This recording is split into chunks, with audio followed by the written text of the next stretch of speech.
Hi guys, today we're going to be, I'm going to try to maybe show you something, I'm going to try to show you something awesome today.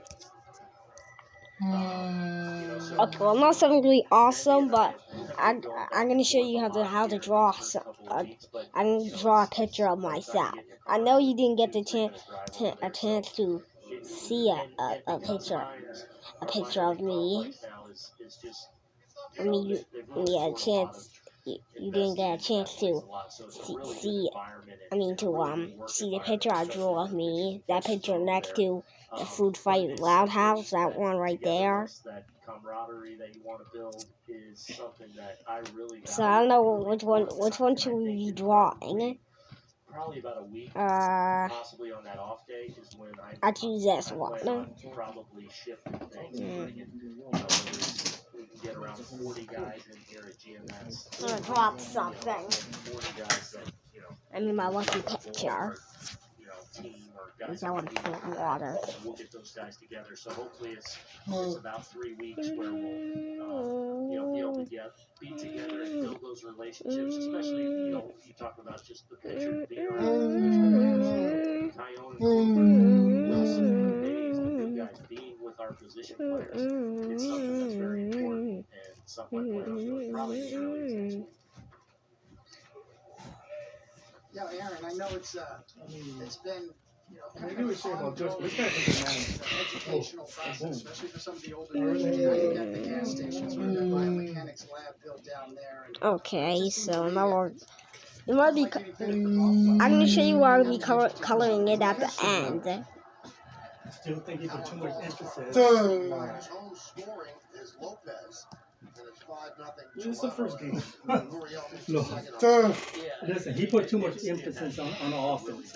I'm telling you, and he don't pay enough attention to this team. We won't win again with that kind of stuff.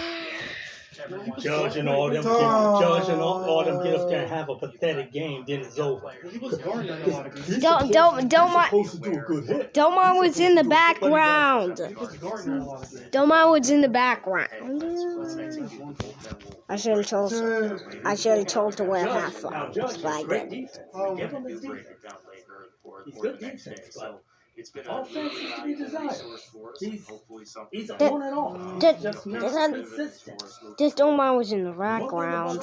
You need consistency. It's not enough to be a great player. Consistency. He hit a monster home run. I bet he hit singles every game. He looks great. Garrett. I mean, I watched all the games last year and looked at the stats and stuff. About as well as you see, most players we have really is Hicks and Sanchez. With obviously what a great talent he is. Well, I don't hate him, but he been a deadly combination for him. So there's something good about him. They said the Tommy John surgery, his throwing now, they said it's gone a lot. Only once last year he actually threw the ball hard, so that means a bunch of people score him. All he does last year was let people like fans that are on Twitter, all he does is hit a bunch of ground balls. How his pitches are working. So excited to see him get out here tomorrow for his first He barely tried. He said, no, it's all out here. I had 2 doubles. Yeah, he barely tried. He doesn't look like Fletch. He looks like angry every time he hits that. That's someone who cares. What have they done differently to ensure that happens, that they do stay on the field? Even Stanton, he gets emotional. So what I'm drawing is Streamliner that crashed through a station. No, Stanton tried. I know one thing about Stanton. Okay, so we were just going to draw this, so goodbye.